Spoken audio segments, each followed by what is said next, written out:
souverain sur la terre, souverain dans nos vies. Amen. Souverain dans les cieux, souverain sur la terre, souverain dans nos vies, soumet, souverain, souverain dans les cieux, dans le ciel, souverain sur la terre, souverain, souverain dans nos vies. Amen. Oh, car il est glorieux et digne de régner, l'agneau est souverain. Oui, nous élevons.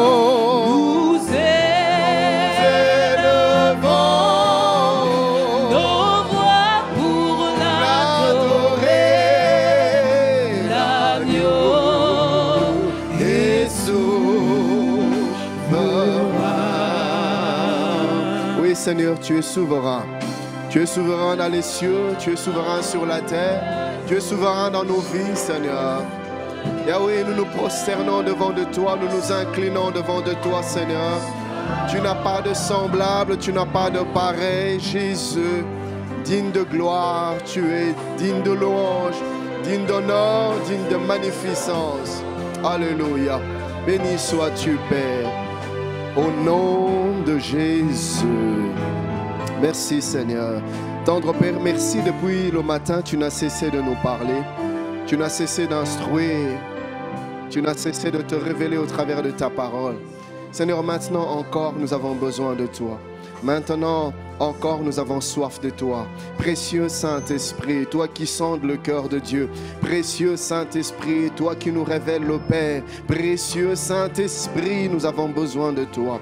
Parle-nous, Saint-Esprit, parle-nous, Saint-Esprit.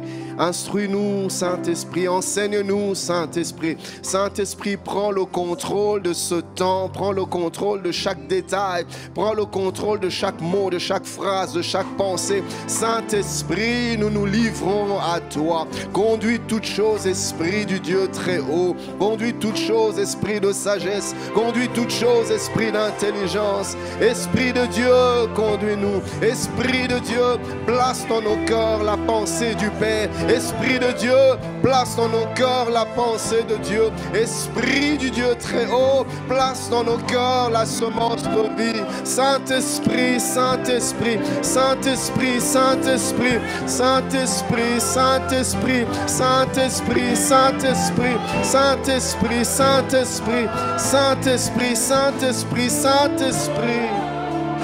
Fais-nous entendre la voix de Dieu. Fais-nous entendre la voix du Père. Fais-le, Saint-Esprit. Nous sommes là pour toi. Au nom de Jésus, que quelqu'un m'aide à dire Amen. Shalom, shalom, shalom, shalom. Nous pouvons nous asseoir, que le nom du Seigneur soit glorifié. Amen. Je bénis le Seigneur pour les enseignements que nous avons déjà reçus depuis le matin, que le nom du Seigneur soit glorifié. Alors pendant ces quelques 50 minutes, j'aimerais parler avec vous de la loi des priorités et la gestion du temps. La loi de priorité et la gestion du temps. Alors si vous avez peut-être des préoccupations et des questions, on va voir à la fin si on aura un peu de temps. On pourra toujours accorder un temps pour les questions-réponses. Nous sommes dans Ecclésiaste chapitre 3e. du 1er au 8e verset, Ecclésiaste 3, 1 à 8, la Bible dit ceci: il y a un temps pour tout, un temps pour toutes choses sous les cieux, un temps pour naître et un temps pour mourir, un temps pour planter et un temps pour arracher ce qui a été planté, un temps pour tuer et un temps pour guérir, un temps pour abattre et un temps pour bâtir, un temps pour pleurer et un temps pour rire, un temps pour se lamenter et un temps pour danser, un temps pour lancer des pierres et un temps pour ramasser des pierres, un temps pour embrasser et un temps pour s'éloigner des embrassements, un temps pour chercher et un temps pour perdre, un temps pour garder et un temps pour jeter, un temps pour déchirer et un temps pour coudre, un temps pour se taire et un temps pour parler, un temps pour aimer et un temps pour haïr, un temps pour la guerre et un temps pour la paix, un temps pour la distraction et un temps pour le travail, un temps pour la télé et un temps pour autre chose, un temps pour la famille et un temps pour le ministère, un temps pour les amis et un temps pour... Il y a un temps pour toutes choses sous le soleil. Il y a un temps pour toutes choses. Tout doit rester circonscrit dans son temps. Il y a un temps approprié pour chaque chose. Et mes amis, dans cette affaire de l'enfantement de la destinée, le temps est capital. Le temps est déterminant. Que dis-je? La gestion du temps demeure un paramètre incontournable dans l'enfantement de la destinée. Si tu comprends l'importance de la gestion du temps, mon ami, tu es parti gagnant. Mais si tu ne sais pas gérer le temps, les choses vont t'échapper, vont te filer entre les doigts. Et il y a une chose qui nous aide dans la gestion du temps, dans l'organisation même de notre temps, c'est le sens de priorité. Vous voyez, bien-aimé, tu accordes du temps aux choses que tu estimes prioritaires pour toi. Vous comprenez ça? Donc, le temps est accordé aux choses que tu estimes être prioritaires. Et les priorités sont définies par la valeur et l'importance que tu accordes à ces choses-là. Plus quelque chose a de l'importance pour toi, plus tu y accordes du temps. Voilà pourquoi, chers bien-aimés, souvent nous sommes dans des illusions. Nous sommes dans ce que je dirais, nous sommes plus dans le virtuel que dans la réalité.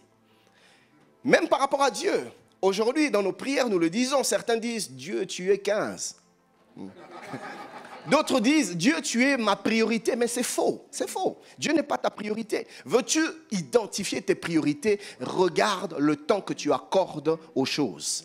Le temps que tu accordes aux choses te donne une idée sur les priorités que tu accordes à ces choses-là.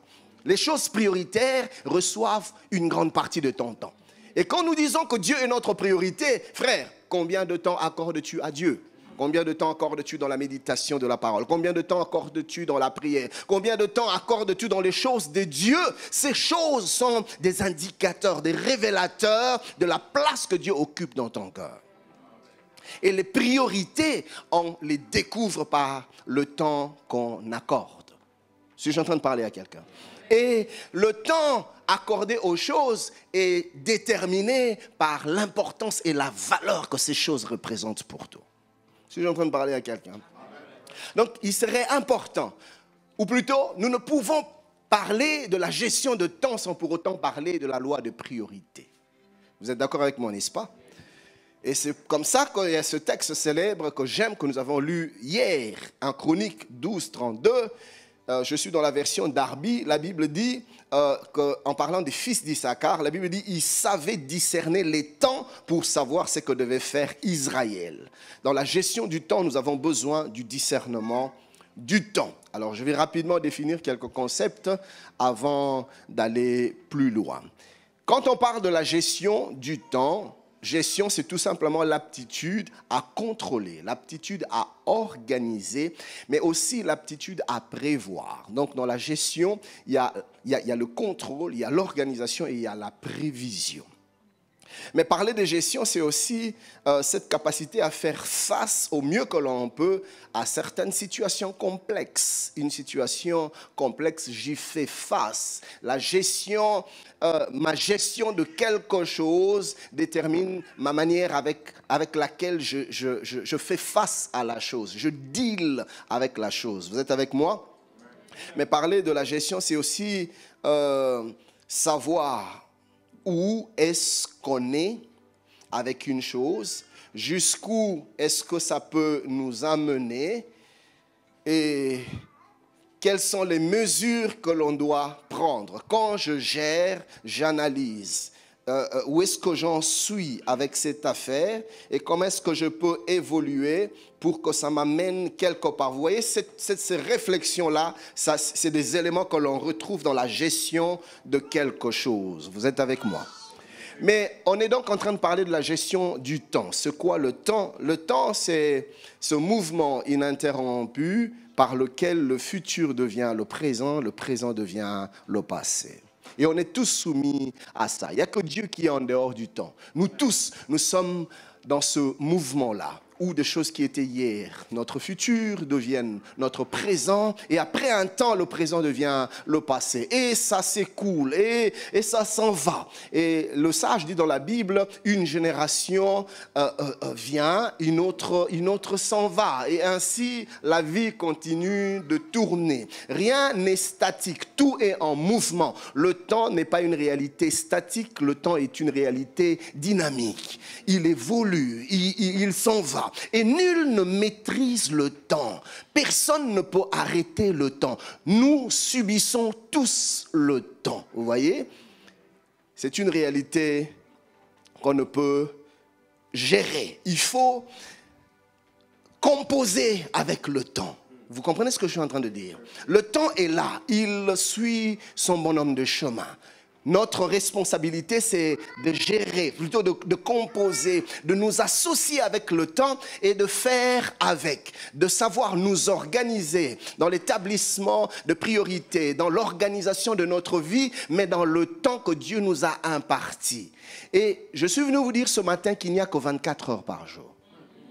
On n'en aura pas plus, on n'en aura pas moins. Et Dieu accorde à tout le monde un package de 24 heures chaque jour. Ce que tu vas en faire, c'est ta responsabilité, ce n'est plus Dieu. Il y en a d'autres qui en ont fait une bonne utilisation et qui ont récolté le fruit. Bien aimé, ça c'est un ballon de basket. C'est un mouchoir. Mais bon, vois un ballon de basket. C'est un ballon de basket. Si tu me donnes ce ballon de basket, je vais te distraire, je vais même t'énerver à la limite. Mais donne ce ballon de basket à Michael Jordan, il va te faire des millions. Vous voyez? Et pourtant, c'est la même chose qu'on met et à ma disposition et à sa disposition. Vous prenez un ballon de football, vous donnez à Messi, c'est la gloire. Mais vous me donnez le même ballon de football, c'est une grosse distraction. Vous voyez ça? Pareil avec le temps. Dieu accorde à tout le monde le même package, 24 heures. Ce que tu vas en faire, ce n'est plus Dieu, c'est toi. Vous voyez? Et dans l'enfantement de la destinée, nous devons composer avec le temps. Car tout se joue dans le temps. Tout se joue dans le temps. Mes chers bien-aimés, le temps qui passe, je l'ai dit hier, ne revient pas. Des choses que nous avons ratées, les opportunités que nous avons ratées, ne reviendront plus. Notre Dieu restaure. Mais ce qui est passé est déjà passé. Des choses que tu pourrais avoir à 25 ans, tu l'auras peut-être à 60 ans. Pourquoi? Parce que tu n'as pas su gérer le temps. Est-ce que quelqu'un est en train de me comprendre? Le temps est capital dans la destinée. Alors, on sera aussi en train de parler des priorités. Parler des priorités, c'est parler de la qualité de ce qui se situe avant dans le temps. Vous voyez? Qu'est-ce que je mets en priorité? C'est-à-dire, qu'est-ce que je mets en premier lieu dans l'organisation de mon temps? Ça, c'est ma priorité. Mais la priorité, c'est aussi ce droit de passer avant un autre ou avant les autres. Vous voyez? Ça, je fais passer ça avant tout. Pourquoi? Parce que c'est prioritaire. La priorité, c'est aussi le fait pour quelque chose d'être considéré comme plus important que quelque chose d'autre. C'est pour moi, ça a pour moi une certaine importance. Je gère ça en premier lieu. Je considère cela avec une certaine importance parce que c'est ma priorité. La priorité, c'est, pour finir, l'importance préférentielle que l'on accorde à quelque chose. Quelles sont tes priorités? Alors, le mot priorité cache 3 idées. 3 idées derrière le concept priorité. La première, c'est l'idée de la primauté, c'est-à-dire la prééminence ou la prédominance d'une personne ou d'une chose ou d'un fait. Quand on parle de la priorité, on sous-entend la primauté, on sous-entend la prééminence, on sous-entend la prédominance d'une chose par rapport à d'autres choses. Deuxième idée, derrière la priorité, c'est l'idée de la préférence, c'est-à-dire considérer une chose ou une personne ou un fait avec plus de valeur. Troisième idée, derrière le concept priorité, c'est l'idée de l'urgence, c'est-à-dire caractère de ce qui ne peut souffrir d'aucun retard, ni d'aucun report. C'est urgent. Quelque chose qui est pour moi prioritaire, c'est une chose à laquelle j'accorde une certaine urgence. Ça ne peut pas tarder. Ça ne peut pas être reporté. Non, pourquoi? Parce que c'est ma priorité. J'y accorde une certaine urgence, une certaine diligence. Que quelqu'un dise avec moi priorité. Et quand tu n'as aucune notion de priorité, tu auras du mal à organiser ton temps. Tout ce qui vient t'emporte. Tout ce qui arrive t'intéresse. Et tu te laisses aller dans tout et dans n'importe quoi. Pourquoi? Parce que tu n'as aucun ordre de priorité. Là où il n'y a pas de sens de priorité, il n'y a pas non plus de valeur accordée au temps. Le temps est précieux. Certains disent que le temps, c'est de l'argent. Mais le temps, c'est la destinée. Ouais. J'avais dit ça hier. Si tu veux acclamer, acclame bien.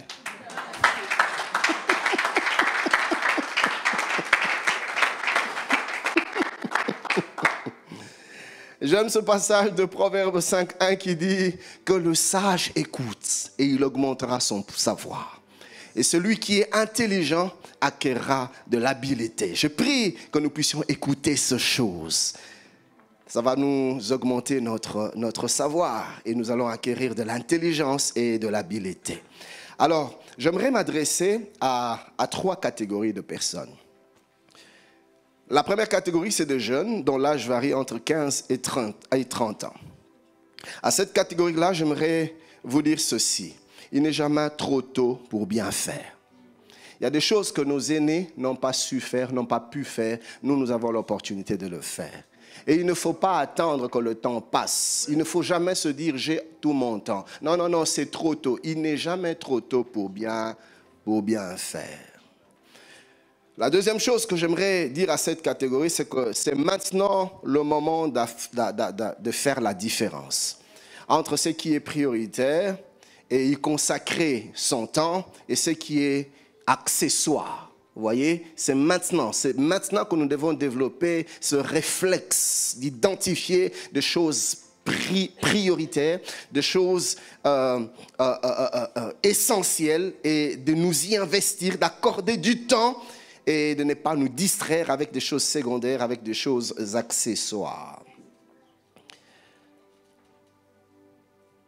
Et troisièmement, j'aimerais vous dire que vous avez la responsabilité d'identifier vite et tôt votre appel, votre vocation. Et faites-en une priorité, faites-en votre priorité. Plus tu sais ce à quoi Dieu t'appelle, ce que Dieu veut de toi, plus tu peux en faire ta priorité. Et tout tourne autour de ton appel, tout tourne autour de ta vocation. Il y a des conférences, je ne suis pas obligé d'assister à toutes les conférences. Je ne suis pas obligé d'assister à tous les séminaires. Je ne suis pas obligé d'écouter tous les prédicateurs. Est-ce que quelqu'un m'entend? Oui, maximise ton temps par rapport à ton appel. Écoute des choses qui te guisent, qui te taillent, qui te façonnent, qui te boostent, qui te propulsent dans ta destinée. Fréquente des gens qui contribuent à ton avancement vers ton appel. Vous voyez? You don't have time to waste, comme les anglophones disent. Tu n'as pas de temps à perdre. Il y a des gens qui te font perdre de temps inutilement. Tu ne m'apportes rien, tu me distrais, mon ami. Je n'ai pas de temps à perdre avec toi. On est tous enfants de Dieu dans la maison du Seigneur, mais on n'est pas obligé d'être amis avec tout le monde. Avec qui passes-tu ton temps? Des gens qui te distraient. Vous passez 4 heures ensemble et après les 4 heures, tu as l'impression d'un vide. tu n'as avancé dans rien. Mon ami, ça c'est une perte de temps, c'est du gaspillage. Alors quand tu identifies tôt ton appel, ta vocation ou tes vocations, ou tes mandats, ça te permet d'y accorder beaucoup plus de priorité, beaucoup plus de ton temps. Travaille ton lendemain, travaille ton avenir, travaille ta destinée. Écoutez, chers amis, aujourd'hui, ne rien d'autre que le fruit et le résultat d'hier. Oui. Ce que je suis aujourd'hui est la résultante de ce que j'ai eu à faire hier. Ce que je serai demain sera la conséquence de ce que je fais aujourd'hui. Si je suis en train de parler à quelqu'un. Alors si je n'ai pas le sens de priorité, si je n'ai pas une bonne gestion du temps, mon ami, demain, je ne récolterai que le fruit de mes manquements d'aujourd'hui. Et il n'y a pas de magie à cela. C'est la loi de la moisson et des semailles. Et la Bible dit, ne vous y trompez pas. Ce qu'un homme aura semé, il le récoltera. Ce que tu sèmes dans ton temps aujourd'hui, tu le récolteras demain. J'aime ce passage de la Bible qui dit, quand on sème le vent, on récolte la tempête. Tu vois? Donc, demain, ça va te revenir en plein visage. Tes distractions d'aujourd'hui. À quoi est-ce que tu passes ton temps? La deuxième catégorie des personnes à qui j'aimerais m'adresser, c'est ces personnes dont l'âge varie entre 30 et 50 ans. Je voudrais vous dire 3 choses. Moi-même, je suis dedans. Premièrement, nous devons savoir une chose, que bientôt, nous allons amorcer la phase descendante de notre vie. Si nous ne l'avons pas déjà amorcé. Vous savez, la vie est une courbe. À un moment donné, on monte et puis on atteint le plateau et on se met à redescendre vers le grand départ. Et nous devons être conscients de cela. Plus on est conscient, plus on n'a pas de temps pour des futilités. Deuxième chose, j'aimerais nous dire que c'est maintenant, et plus que jamais, maintenant le moment de nous asseoir et identifier les priorités de notre vie et de nous y investir avec force, vigueur et enthousiasme. La force que j'ai maintenant, demain je ne l'aurai plus. Et cette force m'est accordée que pour très peu de temps parce que je suis déjà en train d'amorcer le plateau de ma vie. Bientôt, ça sera la phase descendante. Troisième chose que j'aimerais nous dire, nous qui faisons partie de cette tranche, c'est que nous ne devons plus nous laisser distraire par des choses vaines et inutiles. Vous savez, il y a un âge où on n'a plus le temps pour certaines choses, pour certaines distractions, certaines futilités. On n'a plus le temps pour ça. Je n'ai plus le temps de m'asseoir pendant des heures en train de jouer au jeu de dames avec toi. Je n'ai plus le temps de m'asseoir devant la télé et gaspiller des heures. Tu suis un long métrage pendant 4 heures. Tu suis des séries télévisées. En une journée, tu as fini toutes les saisons. Saison 1, saison 2, saison 3, tu es là devant la télé en train de manger des chips et de boire de coca. Et c'est toute ta journée qui passe comme ça. Mais mon ami, tu es un insensé. Tu es en train de bousiller ta destinée. Et ces gens que tu admires devant la télé, eux, ils ne bousillent pas leur destinée. Les gens eux, ils bossent, c'est leur boulot et ils gagnent de l'argent. Ils se font des millions de dollars. Mais toi, tu es là en train de gaspiller ton temps et de voir ta destinée passer comme ça. Défiler devant tes yeux sans saisir les opportunités que Dieu te donne. Des étudiants. Tu as examen dans 3-4 jours, tu as épreuve. Mais regarde comment tu utilises ton temps. Tu as encore de temps pour des sorties, pour des fêtes, C'est pas mauvais ces choses, mais chaque chose dans son temps. Yes. Il y a des moments où tu dois apprendre à dire aux amis, mes amis, je vous aime bien, mais là, j'ai des choses beaucoup plus sérieuses, beaucoup plus importantes à faire. Il y a des épreuves qui arrivent, je dois être à la bibliothèque. S'il y a un temps où tu dois passer ton temps, c'est devant tes notes, devant tes ouvrages dans une bibliothèque. Pas devant la télé, en train de suivre des séries. Tu suis 24 heures chrono. Pendant 48 heures, tu suis 24 heures chrono. Et après, devant les examens, Seigneur Jésus, ô Esprit de Dieu, toi qui connais toutes choses, révèle-moi. Ah. Écoutez, La Bible dit, on ne se moque pas de Dieu. On ne se moque pas de Dieu. Vous voyez? Toi, tu sais que tu as des deadlines au bureau. Tu as des dossiers que tu dois traiter. Mais tu passes ton temps à boire. Et puis après, tu es sous pression du temps, des délais qui avancent, des travaux que tu ne sais délivrer parce qu'il n'y a pas de temps et tu te mets à courir dans tous les sens. Et très vite, c'est des dépressions. Très vite, c'est des AVC. Très vite, c'est des surménages. Pasteur, priez pour moi, j'ai des attaques. Mon ami, tu t'es attaqué toi-même.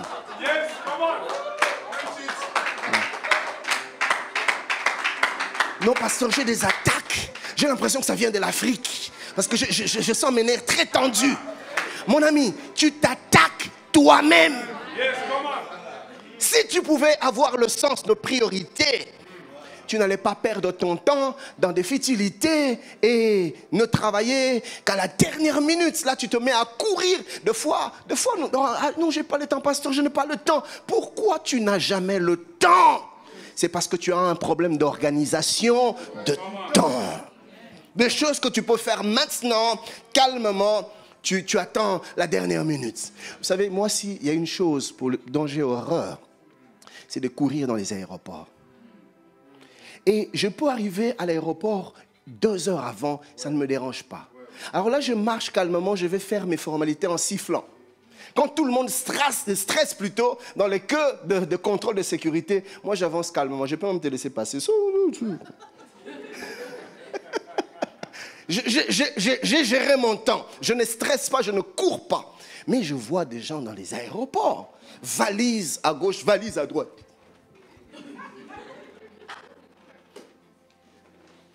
Et c'est comme ça que tu n'arrêteras pas de courir toute ta vie. Pourquoi? Parce que tu as un problème d'organisation. Et tout ça, c'est quand tu sais identifier tes priorités, ça te permet de mieux organiser ton temps. Suis-je en train de parler à quelqu'un? Mais il y a aussi la troisième catégorie des personnes à qui j'aimerais parler. Je ne fais pas encore partie de cette catégorie. C'est ceux dont l'âge varie entre 50 et plus. Alors si vous avez vécu avec le sens de priorité, ou si vous vivez avec le sens de priorité, devenez pour nous une bibliothèque vivante. Nous viendrons vous consulter. Vous serez pour nous un mentor, une mentor. Vous serez pour nous un coach. Si vous êtes passé à côté des choses essentielles, parce que vous avez mal identifié et mal géré les priorités de vos vies, et aujourd'hui vous payez le pot cassé, je voudrais vous dire que vous ne pouvez plus rien faire avec ce que vous n'avez pas, mais vous pouvez tout faire avec ce qui vous reste. J'ai suivi le pasteur Félix en parlant de son père. J'ai eu un pincement dans mon cœur qui a 87 ans et qui parle plus du passé que du futur. Pourquoi? Parce qu'il n'a plus de projet d'avenir. Vous voyez? Mais à 50 ans, à 60 ans, on peut encore se permettre.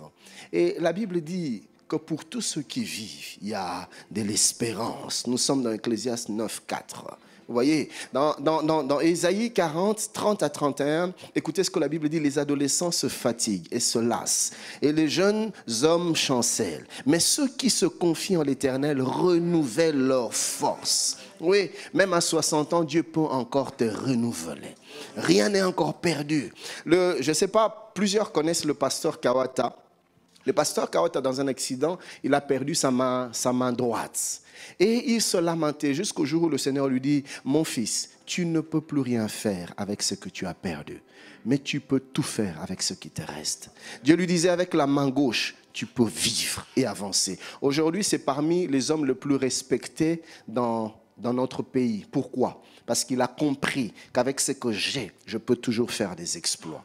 Tu as perdu beaucoup de temps. Mon ami, ce qui est passé est passé. Regarde, s'il te reste 3 ans à vivre, tu peux encore maximiser les 3 ans. Vous savez, chers bien-aimés, Dieu est le Dieu de la restauration. Et avec le Seigneur, il n'est jamais trop tard pour commencer. Notre Seigneur Jésus-Christ n'a pas eu besoin de 10 ans pour impacter l'humanité. 3 ans, tout simplement. Et avec Dieu, une verge qui est placée dans l'arche en une seule nuit. La verge peut pousser des fleurs, de bourgeons et porter des fruits. En une seule nuit, dans la présence de Dieu. Avec notre Dieu, le retard est un mot qui peut toujours être récupéré. Ne te dis pas, de toute façon, ça ne me concerne plus. Non. Puisqu'il y a encore le souffle de Dieu en toi, il y a de l'espérance. Tu peux encore faire quelque chose. Amen. Donc ce message, ce n'est pas pour te décourager, mais pour te dire qu'avec Dieu, rien n'est encore perdu. Aussi longtemps que tu vis, tout est toujours possible. Amen. Amen. Notre texte de base, ça sera dans Juge 9. Juge 9, 8 à 15. Juge 9, 8 à 15, la Bible dit... Un texte que j'aime, Apologie de Jotham. Les arbres partirent pour aller oindre un roi et le mettre à leur tête. Ils dirent à l'olivier, règne sur nous. Mais l'olivier leur répondit, renoncerai-je à mon huile qui m'assure les hommages de Dieu et des hommes pour aller planer sur les arbres? Et les arbres dirent au figuier, viens toi, règne sur nous. Mais le figuier leur répondit, renoncerai-je à ma douceur et à mon excellent fruit pour aller planer sur les arbres? Et les arbres dirent à la vigne, viens, toi, règne sur nous. Mais la vigne leur répondit, renoncerai-je à mon vin qui réjouit Dieu et les hommes pour aller planer sur les arbres? Alors, tous les arbres dirent au buisson d'épines, viens, toi, règne sur nous. Et le buisson d'épines répondit aux arbres, si c'est de bonne foi que vous voulez moindre pour votre roi, venez, réfugiez-vous sous mon ombrage. Sinon, un feu sortira de buisson d'épines et dévorera les cèdres du Liban. Alors, il y a 4 leçons que nous allons tirer de ce texte, 4 enseignements que nous allons tirer de ce texte. La première leçon est la suivante. Chacun de nous est appelé à faire face à toutes sortes de sollicitations. Vous voyez comment les arbres sont sollicités. Venez régner sur nous. Viens, sois notre roi. Bien-aimés, dans la vie, nous serons toujours soumis aux sollicitations. Sollicitation veut tout simplement dire action d'être sollicité à faire quelque chose pour quelqu'un, ou encore l'action d'être sollicité pour recevoir quelque chose de quelqu'un. Nous sommes tous soumis à cela. Alors écoutez ça, une sollicitation peut être banale, c'est-à-dire ne suscite aucun intérêt particulier. On te sollicite pour si tu banalises. Vous savez, chers bien-aimés, nous savons tous des choses qui représentent pour nous une véritable tentation. Moi, je n'aime pas les chocolats. Tu peux me donner un paquet de chocolat comme ça, ça ne me dit rien. Mais il y a quelqu'un d'autre, dès qu'il voit un paquet de chocolat, il se met à saliver. Pourquoi? Parce qu'il aime le chocolat. Et le jour où on me dit, ne mange plus le chocolat, I don't care. Mais quelqu'un d'autre, le priver du chocolat, c'est la mort. Vous voyez? Et quand le jour où on va le solliciter avec un bon paquet de chocolat, ça sera une tentation sérieuse. Pourquoi? Parce qu'il accorde une certaine importance à la chose. Alors, donc la sollicitation devient agressive et constitue une véritable pression sur notre volonté par rapport à l'intérêt qu'on accorde à la chose qui nous sollicite. Vous êtes d'accord avec moi? C'est là que la sollicitation devient une vraie tentation pour les uns et une banalité pour les autres. Alors écoutez ces 2 affirmations. Plus une sollicitation offre des avantages, plus elle est séduisante. Plus elle nous attire et plus elle peut nous faire perdre nos priorités. Plus une sollicitation offre des avantages, plus elle est séduisante, plus elle nous attire et plus elle peut nous faire perdre nos priorités. Une deuxième affirmation. Ce n'est pas parce qu'une chose est intéressante et attrayante qu'elle doit devenir une priorité. Non. Non. Il y a des choses qui sont très attrayantes, mais ce n'est pas pour autant qu'elles doivent devenir une priorité. Il y a des séries télévisées qui sont intéressantes, mais je n'en ferai pas forcément ma priorité. Quand j'ai le temps, je veux suivre. Quand je n'ai pas le temps, je vais m'investir aux choses essentielles. La Bible dit dans 1 Corinthiens 6, 12, « Tout m'est permis, mais tout n'est pas utile. Tout m'est permis, mais je ne me laisserai asservir par quoi que ce soit. » Et par ailleurs, l'apôtre Paul dit dans son premier épître de Corinthiens, toujours le chapitre 10e, le verset 23e, « Tout est permis, mais tout n'est pas utile. Tout est permis, mais tout n'édifie pas. » Il y a des choses qui te sollicitent, qui sont intéressantes, mais elles ne sont pas importantes.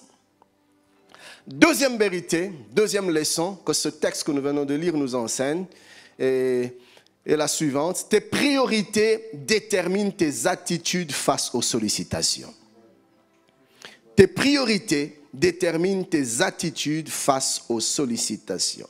Autrement dit, ta réaction ou ta réponse aux différentes sollicitations dépendent de tes priorités. C'est-à-dire des choses qui méritent ton temps, des choses qui ont pour toi de la valeur vont déterminer ta réaction et ta réponse aux différentes sollicitations. Alors ici, cher bien, je ne sais pas si vous me comprenez. Ok. Alors ici, il y a 5 vérités que j'aimerais développer avec vous. La première est la suivante. La loi des priorités te préserve de la complaisance.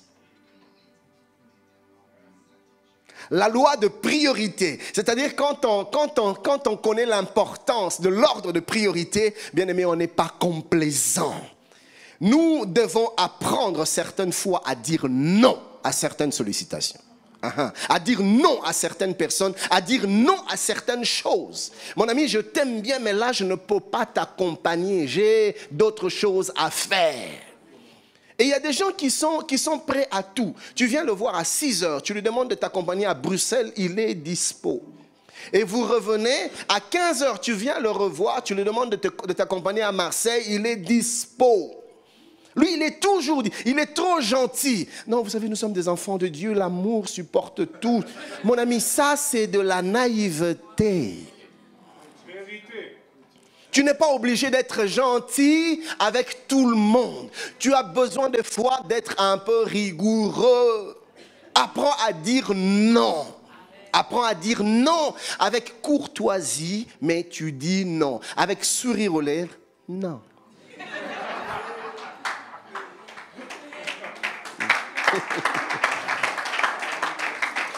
Nous sommes sollicités par tellement de choses qui peuvent perturber nos priorités. Les hommes nous sollicitent, les amis, les frères, les collègues.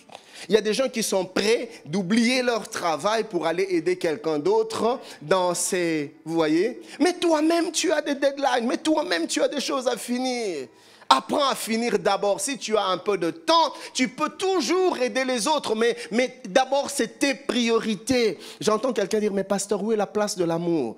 L'amour est là. Mais tu ne peux aimer ton prochain que comme tu t'aimes toi-même. Selon qu'il est écrit, tu aimeras ton prochain comme toi-même. Ne me dis pas que tu aimes ton prochain si toi-même tu ne t'aimes pas. Comment peux-tu être en train de sacrifier ta vie et en me disant que c'est pour aider les autres? Ça n'a aucun sens. Tu as tes priorités, tu as des choses importantes. Tu as ta famille, tu as ta femme, tu as tes enfants, tu as ton mari, tu as ton travail. C'est tes priorités. Mais tu passes plus ton temps avec tes amis qu'avec tes enfants. Tes enfants ne te voient presque jamais. Tu sors très tôt, tu rentres très tard. Surtout vous ici en Europe, avec toutes les pressions que vous avez. Vous sortez très tôt, vous rentrez très tard, vous n'avez jamais le temps pour les enfants. Vous courez derrière l'argent, derrière l'argent. C'est bien toutes ces choses, mais soyez sages. Très vite, votre petite fille aura 21 ans et elle partira sans avoir rien reçu de vous. Votre fille ne vous connaîtra pas et vous ne la connaîtrez pas non plus. Vous serez 2 étrangers dans une même maison. Pourquoi? Tu n'as pas su établir les priorités. Est-ce que tu prends des vacances avec tes enfants? Non, pasteur Ken, j'ai tellement de défis, de challenges. Je dois enfanter ma destinée, il faut que je travaille. J'ai quatre boulots. Je travaille de 5 heures à 10 heures et puis je cours rapidement. À 11 heures, je commence un autre travail jusqu'à 15 heures. Et puis je cours rapidement à 16 heures, je commence un autre travail jusqu'à 22 heures. Et je cours rapidement un autre travail jusqu'à 2 heures du matin. Je rentre dormir et à 5 heures, je suis encore reparti. Hey! Tout ça pourquoi? Pour l'argent. La Bible dit en vain. Vous levez-vous tôt et vous couchez-vous tard. J'en donne autant à mes bien-aimés pendant leur sommeil. Mes amis, des fois, nous devons arriver à comprendre que la vie ne tourne pas qu'autour de l'argent. Il y a des choses qui sont beaucoup plus importantes que l'argent. Il y a ta famille, le temps que tu dois passer avec tes enfants, le temps que tu dois passer avec ton mari, le temps que tu dois passer avec ta femme, le temps que tu dois passer avec ton Seigneur en prière. Si je suis en train de parler à quelqu'un. Et tout ça, ça s'organise, ça se planifie. On est en octobre, tu planifies déjà 2 semaines, rien que toi et la famille. Et tu économises, vous allez loin, dans un endroit où personne ne vous dérangera. Tu éteins ton téléphone, ton WhatsApp, tu éteins toutes ces choses, tu passes du temps avec ta famille. Bien aimé, moi, s'il y a une chose avec laquelle je ne transige pas, c'est mes vacances en famille. Je pars loin chaque année avec ma femme et mes enfants. Parce que je sais que demain, ces enfants vont partir. Si je suis en train de parler à quelqu'un. Et je disais donc, plusieurs choses nous sollicitent, les amis, les frères, les collègues. Le monde nous sollicite. Et ses plaisirs. Vous voyez. Le diable et ses désirs, le désir de la chair nous sollicitent. Nous ne sommes pas obligés de répondre à toutes ces sollicitations. Les circonstances imprévues nous sollicitent. Nous devons apprendre à dire non aux choses qui ne cadrent pas avec notre programme. Non, ça, ce n'était pas dans mon programme. D'accord, mon ami, est-ce qu'on peut programmer ça? Tu m'appelles à 23 heures pour me parler de ton urgence. Mon ami, mais ce n'est pas une urgence pour moi. Que tes urgences ne deviennent pas mes urgences. J'ai aussi mes urgences. Maintenant, ce qui est urgent pour moi, c'est dormir. Parce que j'ai travaillé toute la journée. Si je ne dors pas suffisamment demain, j'aurai des problèmes dans mes priorités, dans mon ministère. Je dois dormir. Mon ami, je prie pour toi. Que Dieu te donne la paix. Et demain, appelle-moi à 10 heures. On va parler. Seigneur, je recommande ma soeur entre tes mains. Oh, que la paix de Dieu qui surpasse tout entendement. Inonde son cœur, qu'elle dorme en paix au nom de Jésus. Ma soeur dit très fort Amen. Et demain, si tu oublies de m'appeler, moi je te rappelle. Dis, oh ma soeur, tu as dormi, tu t'es réveillé. Ah oui, pasteur, vraiment merci pour la prière.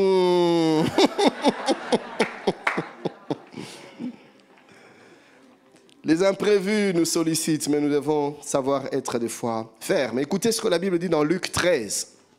31 à 32, ce même jour, quelques pharisiens vinrent lui dire, va-t'en, pars d'ici, car Hérode veut te tuer. Il répondit, allez et dites à ce renard, voici je chasse les démons et je fais des guérisons aujourd'hui et demain et le 3e jour j'aurai fini. Il connaissait son programme et il était imperturbable. Même pas Hérode ne pouvait le déranger dans ses priorités. Il dit, allez dire à ces renards que je travaille aujourd'hui, je travaillerai demain et le 3e jour j'aurai fini. Je vais lui donner sa paix. Mais maintenant, ça c'est mes priorités. Je n'y transige pas. Écoutez ce texte de Juge que nous venons de lire. Écoutez les réponses de l'olivier, du figuier, de la vigne. Ils ont su dire non même à la royauté. À la royauté. Qui dirait non à la royauté? Mais ils ont compris que peu importe le degré, peu importe le côté alléchant de la sollicitation, je reste dans mes priorités. Deuxième vérité à ce niveau est la suivante. Le manque de priorité conduira inévitablement au manque de stabilité et de fermeté. Tu vas manquer de constance. Tu seras vacillant. Tu seras emporté et ballotté. Parce que tu n'as pas de priorité. Quand on ne tient pas compte de la loi de priorité, on accepte n'importe quoi, n'importe quand, n'importe où et n'importe comment avec n'importe qui. Quand on ne sait pas établir les priorités, on accorde son temps à tout ce qui se présente, sauf à l'essentiel. Le sens de priorité nous permet d'être sélectifs. Il y a des choses que je prends, il y a des choses que je ne prends pas. Il y a des choses que j'accepte, il y a des choses que je n'accepte pas. J'ai des priorités. Et un homme sans priorité se retrouvera en train de tout faire, sauf ce qu'il est censé de faire. Nous sommes dans Luc 10, 38 à 42. Luc 10, 38 à 42. Comme Jésus était en chemin avec ses disciples, il entra dans un village et une femme nommée Marthe le reçut dans sa maison. Elle avait une sœur nommée Marie qui, s'étant assise aux pieds du Seigneur, écoutait sa parole. Marthe, occupée à divers soins domestiques, survint et dit: Seigneur, cela ne te fait-il rien quand ma sœur me laisse seule pour servir? Dis-lui donc de m'aider. Le Seigneur lui répondit: Marthe, Marthe, tu t'inquiètes et tu t'agites pour beaucoup de choses. Une seule chose est nécessaire. Marie a choisi la bonne part qui ne lui sera point ôtée. Alors pour Marthe, ce qui était prioritaire, c'était être dans la cuisine, servir le Seigneur, préparer pour le Seigneur. Mais pour Marie, ce qui était prioritaire, c'était de rester aux pieds de Jésus. Écoutez ceci. Les conflits commencent à naître quand on ne partage plus les mêmes priorités. Voilà pourquoi dans le choix du mariage, ceux qui ne sont pas encore mariés, levez les mains. Combien de garçons, combien de sœurs, ok. Regardez-vous les uns les autres et choisissez. Écoutez ça, dans le choix du mariage, c'est important de prendre en compte les priorités de sa vie. Oui, parce que si tu épouses un homme ou une femme qui ne partage pas les mêmes priorités avec toi, vous aurez souvent des conflits d'intérêts. Elle sera dans ci, alors que toi, tu seras dans ça. Et c'est des déchirements, c'est des incompréhensions. Pourquoi? Parce que vous n'avez pas la même vision. Et Marthe et Marie se tiraillent. Pourquoi? Parce qu'elles n'ont pas les mêmes priorités. Pour Marie, ma priorité, c'est de rester au pied du Maître. C'est de communier avec le Seigneur. C'est de partager ce temps d'intimité avec Dieu. Mais pour Marthe, la priorité, c'était le ministère. C'est de servir, c'était l'activité, faire des activités. Écoutez, ce qui intéresse le cœur de Dieu, ce n'est pas tellement les activités que tu fais pour lui. Ce n'est pas tellement ton ministère, ce n'est pas tellement ton service. C'est ta communion avec lui. Vous voyez? Et Jésus a pris la défense de la personne qui avait pour priorité la communion avec lui, plutôt que celle qui avait pour priorité le ministère, le service. Je suis en train de parler à quelqu'un. Que Dieu nous aide. Troisième vérité, nous n'aurons pas tous les mêmes priorités au même moment. Vous voyez, c'est très important de le savoir. Nous n'aurons pas tous les mêmes priorités au même moment. Et très souvent, les gens ont tendance à vouloir faire de leur priorité la priorité de tout le monde. Non, mon ami. Tu dois comprendre qu'à chacun ses priorités. Ce qui est prioritaire pour toi ne le sera pas forcément pour moi. Et ce qui est prioritaire pour moi ne le sera pas forcément pour toi. Et nous devons comprendre cela. Ainsi, tu ne vas plus te fâcher le jour où ta copine te dira « Non, je ne peux pas faire ça. Non, je ne peux pas aller avec toi. » Je suis en train de parler à quelqu'un. Et de la même manière que la loi des priorités nous apprend à dire non à certaines personnes, la même loi nous apprend aussi à accepter que l'on nous dise non. Tu as de la rancœur dans ton cœur. Pourquoi? Parce que tu as demandé service à ta soeur, à ton frère, et il n'a pas pu te le rendre. Mon ami, aussi vrai que tu as des priorités, elle aussi, lui aussi, a ses priorités. Donc accepte de fois qu'on te dise non sans murmurer. Le frère Jean demande la main à la sœur Viviane. La sœur Viviane, pour elle, le mariage n'est pas encore une priorité. J'ai d'autres priorités pour l'instant. Le mariage, c'est plus tard. C'est normal. Chacun ses priorités. Si pour toi, tu dois te marier maintenant, pour elle, ce n'est pas encore le moment. Alors accepte qu'elle te dise non, mon frère. Pourquoi depuis le temps tu ne parles plus à la sœur, tu ne la salues plus? Pourquoi? Parce qu'elle t'a dit non. Accepte, respecte, autant que tu veux qu'on respecte tes priorités, respecte aussi les priorités des autres. Toi aussi, ma soeur, tu peux revoir un peu tes priorités. Alors, 4e vérité à ce point. Un homme sans priorité est un homme sans objectif. Un homme sans priorité est un homme sans objectif. Vous savez, chers bien-aimés, c'est les objectifs qui déterminent et définissent nos priorités, n'est-ce pas? Oui, si mes objectifs c'est telle chose, je vais en faire mes priorités, vous voyez? Parce que c'est des buts que je veux atteindre. Donc, mes priorités ne sont rien d'autre que les reflets de mes objectifs. Et quand tu vois un homme qui n'a pas de priorité dans sa vie, tu n'as pas besoin d'une parole de connaissance, d'une prophétie pour savoir que c'est un homme sans ambition. La Bible dit dans Proverbe 21, verset 5, la première partie, les projets de l'homme diligent ne mènent qu'à l'abondance. Français courant dit, celui qui s'applique à élaborer des plans connaîtra l'abondance. L'élaboration des plans veut dire l'établissement des objectifs. Et nul ne peut atteindre les objectifs sans fixer les priorités. Et les priorités déterminent la gestion du temps. Vous êtes en train de me suivre? Alors, montre-moi un homme qui sait établir les priorités, je te montrerai un homme qui sait organiser son temps et qui va enfanter sa destinée.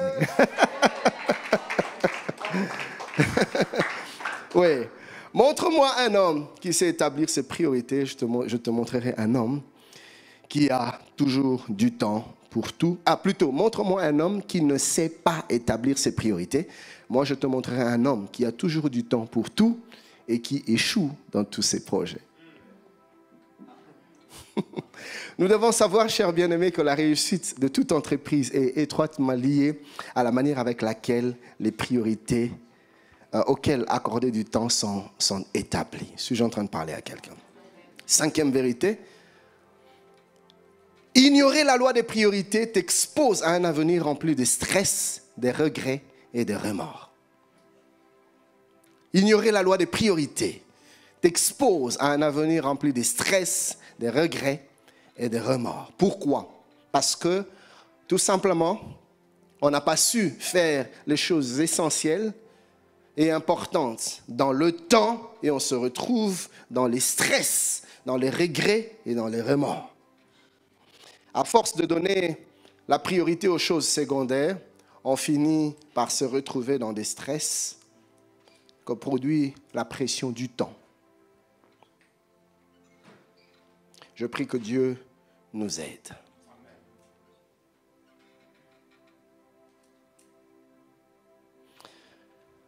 Rapidement, le 3e point, parce que là on était en train d'exploiter la 2e leçon, n'est-ce pas? Vous êtes en train de me suivre? La 3e leçon que ce texte de Juge nous enseigne, c'est le principe de la clarté des priorités. Oui. Alors, ce principe dit qu'il est difficile de céder à n'importe quelle sollicitation quand les priorités sont clairement définies et clairement établies dans notre esprit. Tu vas céder difficilement. Alors écoutez les réponses de ces 3 arbres. Premièrement, la réponse de l'olivier. Nous sommes dans Juge 9:9. Mais l'olivier leur répondit, « Renoncerai-je à mon huile qui m'assure les hommages de Dieu et des hommes pour aller planer sur les arbres ?» Version Darby dit, « Laisserai-je ma graisse par laquelle on honore par moi Dieu et les hommes et irai-je m'agiter pour les arbres ?» Alors, à cause de la loi de priorité, même la royauté était pour l'olivier semblable à de l'agitation. Il dit, je ne veux pas aller m'agiter pour les arbres alors que j'ai ma graisse qui m'assure l'honneur de Dieu et des hommes. La Bible dit dans Philippiens 3:7, mais ces choses qui étaient pour moi des gains, je les ai regardées comme une perte à cause de Christ. Et même je regarde toutes choses comme une perte à cause de l'excellence de la connaissance de Jésus-Christ, mon Seigneur, pour lequel j'ai renoncé à tout et je les ai et je le regarde comme de la boue afin de gagner Christ. Les priorités étaient claires dans l'esprit de Paul, si bien que des choses qui autrefois représentaient beaucoup d'intérêt, il le regarde désormais comme de la boue parce que les priorités ont changé. Écoutez la réponse du figuier. Il dit ceci, nous sommes au 11e verset de Juge 11. « Mais le figuier leur répondit, renoncerai-je à ma douceur et à mon excellent fruit pour aller planer sur les arbres ?» La réponse de la vigne, « Et les arbres dirent à la vigne, viens toi règne sur nous. » Mais la vigne leur répondit, verset 13, « Renoncerai-je à mon vin qui réjouit Dieu et les hommes pour aller planer sur les arbres ?» Alors, il y a une chose en commun entre ces trois personnages. La chose commune, c'est que pour les trois, les priorités sont clairement définies et clairement établies. Et ils ne se laissent pas distraire, ils ne se laissent pas agiter. Et cela a produit comme conséquence la fermeté, la constance et la stabilité, mais aussi de l'assurance, de la détermination et de la persévérance. Aïe, aïe, aïe, il y a tellement de choses à dire.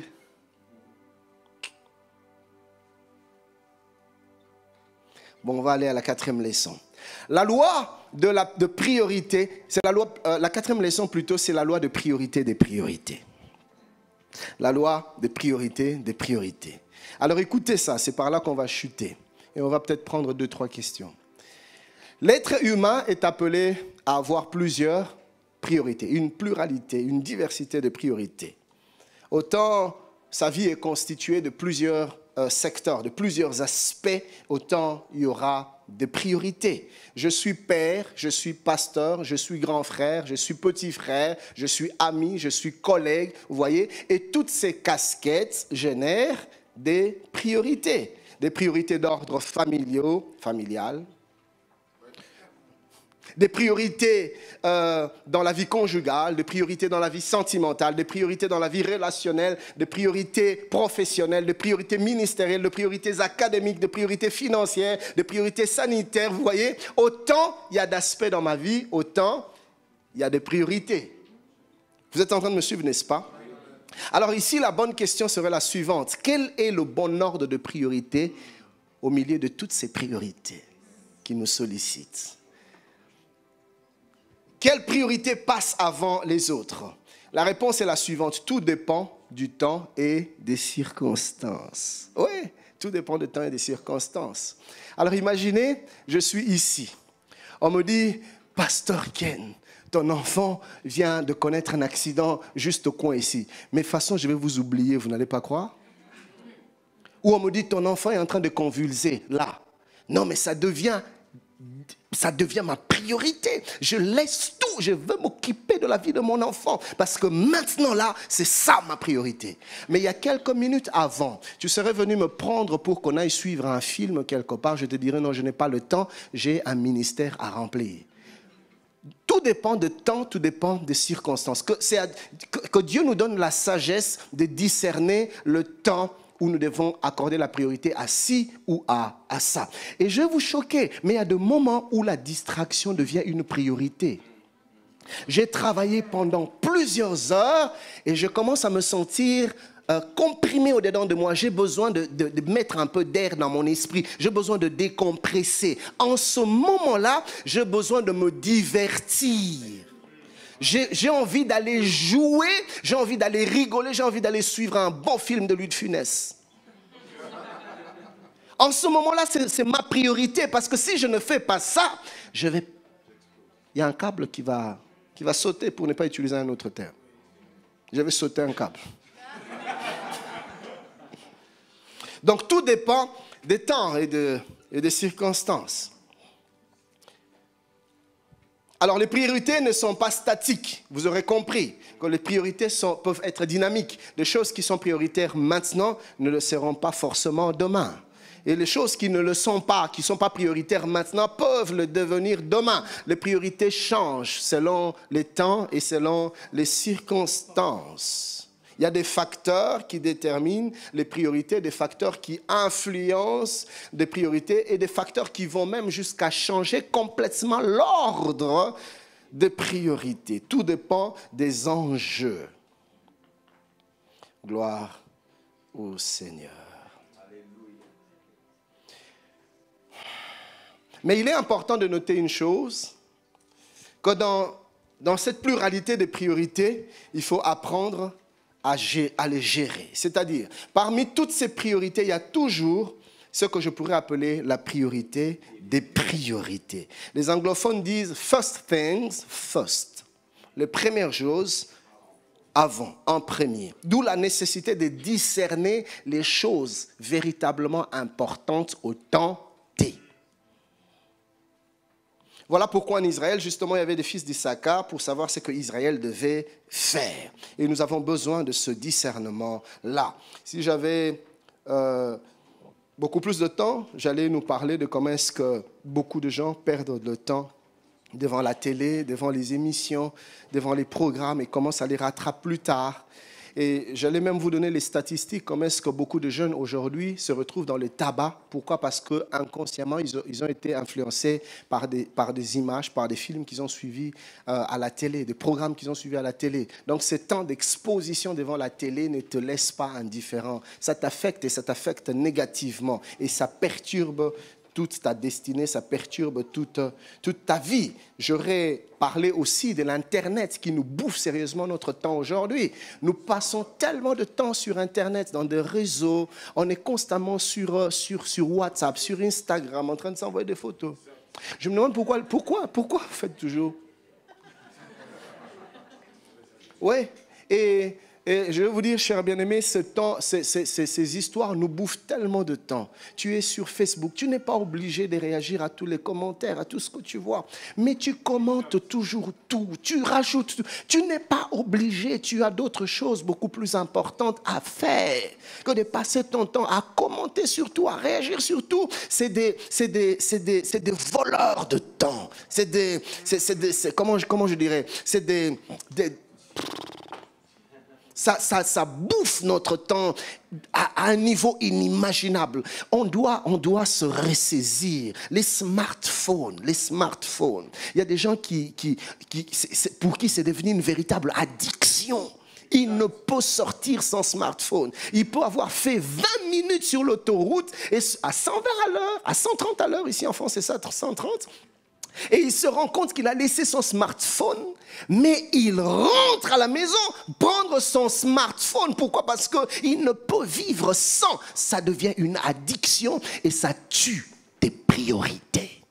Nous devons apprendre à nous défaire de toutes ces choses qui bouffent inutilement notre temps et investir le temps dans des choses essentielles de la vie. Suis-je en train de parler à quelqu'un?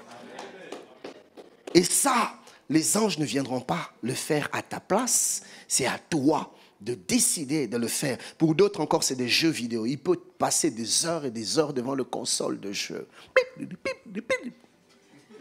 Et c'est incroyable. Et il y a même tu vas voir un papa de 50 ans.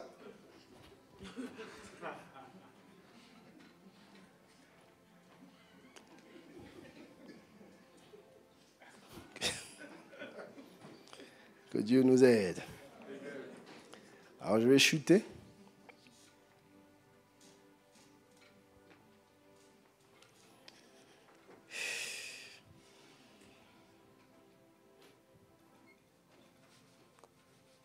Faites une priorité de ce qui est réellement important.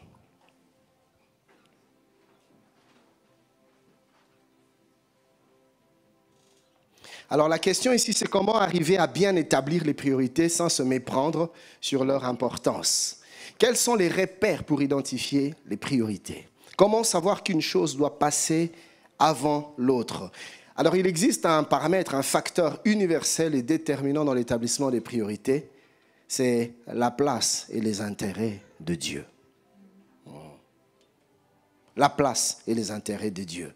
Et l'apôtre Paul dit dans 1 Corinthiens 10, 31, « Soit donc que vous mangez, soit que vous buvez, soit que vous fassiez quelque chose autre, faites tout pour la gloire de Dieu. » Alors, que veut dire faire tout pour la gloire de Dieu? Honorer Dieu, glorifier Dieu, magnifier Dieu. Faites tout de manière à ce que Dieu se retrouve. Faites tout de manière à ce que Dieu trouve sa part, que Dieu trouve son compte. Faites tout pour réjouir et satisfaire le cœur de Dieu. Faites tout pour que Dieu trouve ses intérêts. Suis-je en train de parler à quelqu'un? Gloire au Seigneur. Et notre texte nous enseigne justement à faire de Dieu notre priorité des priorités.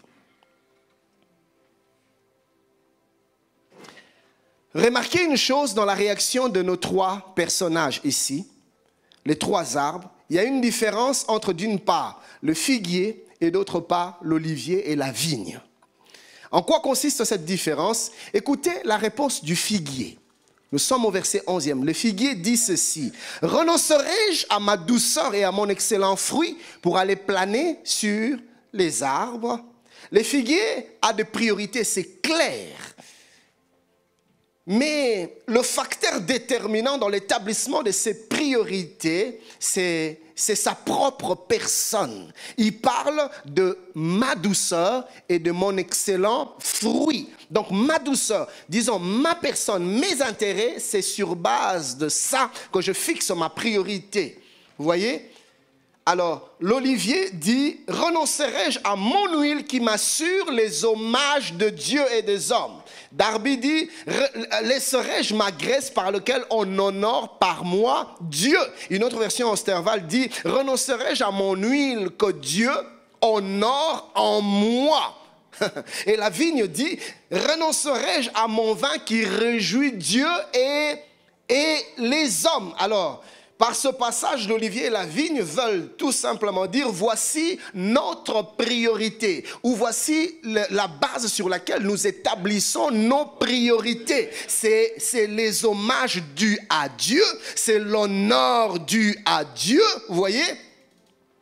C'est des choses qui nous rendent utiles pour notre Dieu. C'est les choses qui réjouissent le cœur de Dieu. Qu'est-ce que Dieu attend de toi? Qu'est-ce que Dieu veut de toi? C'est des éléments dont tu as besoin pour établir les priorités dans ta vie. Suis-je en train de parler à quelqu'un? Oui. Nous avons été créés plutôt pour réjouir le cœur de Dieu. Alors tout ce que je fais, ma priorité, c'est d'abord que Dieu se réjouisse. Et tout le reste vient après. Et si je prends cet élément comme base, frère, ça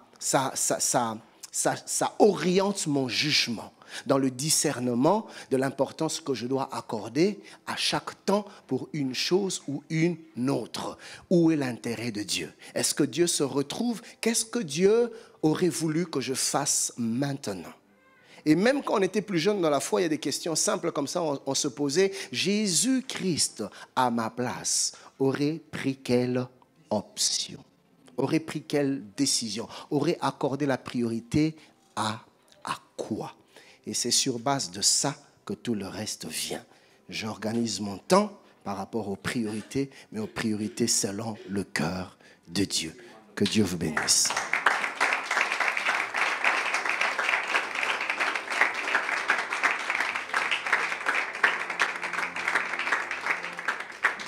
Alors, on va prendre 2-3 questions. La première. Oui, pasteur. Oui, bonjour tout le monde. Que Dieu vous bénisse abondamment, pasteur, pour cette merveilleuse intervention. J'ai été profondément édifié. Dieu seul, oui. Oui. Alors, ma question est celle-ci. C'est justement lié aussi bien à notre vocation, qui est spirituelle, qu'à tout ce qu'on peut faire autour. Parce que cela revient à dire que, si j'ai bien compris l'enseignement, ce sont déjà des choses auxquelles j'y crois et que j'applique aussi. Comment concilier les deux et comment gérer la réaction de notre environnement. Je veux dire, en tant que pasteur, par exemple, et tout ce que je fais autour, j'essaie d'organiser mon temps de façon à être efficace aussi bien dans l'œuvre de Dieu que dans ce que je fais à côté. Mais cette organisation-là, malheureusement, ne peut ne pas être comprise aussi bien par l'organisation spirituelle que j'appelle Église, que par autre environnement. Ça peut être la famille, les amis, etc. Comment je réagis face à cet environnement, sachant que la priorité, comme on vient de l'entendre, sont très importants et c'est lié aussi au mandat que Dieu nous a donné. Merci. Merci, très bonne question. Alors tout à l'heure, j'étais en train de dire que les priorités ne sont pas statiques. Les priorités sont dynamiques. Et les priorités peuvent être déterminées par les enjeux du moment. Les priorités peuvent changer selon le temps et les circonstances. Dans la vie, nous pouvons avoir plusieurs vocations, mais il y a une vocation primaire et il y a d'autres vocations secondaires. Et même la vocation primaire ne devient primaire qu'au temps fixé par Dieu. Avant, ça peut être secondaire, mais à un moment M, ça devient prioritaire, ça passe avant tout. Alors il faudra discerner dans quel temps je suis. Et nous devons savoir que nous avons plusieurs casquettes, et toutes ces casquettes génèrent des priorités. Nous sommes à la fois père, nous sommes à la fois pasteur, nous sommes à la fois employés. Vous voyez? Et Ecclésiaste nous montre qu'il doit avoir un temps pour toutes choses. Et ça, c'est la responsabilité de l'homme. Ce temps, c'est pour l'Église. Ce temps-ci, je ferme les téléphones de l'église, j'ouvre les téléphones du boulot. Ce temps, j'éteins les deux téléphones parce que c'est le temps de la famille. Ce temps, vous voyez, donc savoir organiser. Aujourd'hui, c'est samedi, je ne travaille pas, je ne vais pas à l'église, c'est la famille. Mais de lundi à vendredi, je ne vais pas à l'église, je travaille, c'est le temps du travail. Donc, quand on sait organiser son temps par rapport à toutes ces différentes casquettes, ça nous permet d'être efficace et efficient. L'environnement, ne oui. comprend pas forcément la façon dont vous essayez de gérer les temps. C'est ça ma question. Comment on réagit face aux pressions de cet environnement? Pasteur, si Jésus devait plaire aux hommes, il ne serait pas allé à la croix. Il serait devenu roi en Israël. Vous voyez, nous ne vivons pas pour plaire aux hommes. Nous vivons pour plaire à Dieu.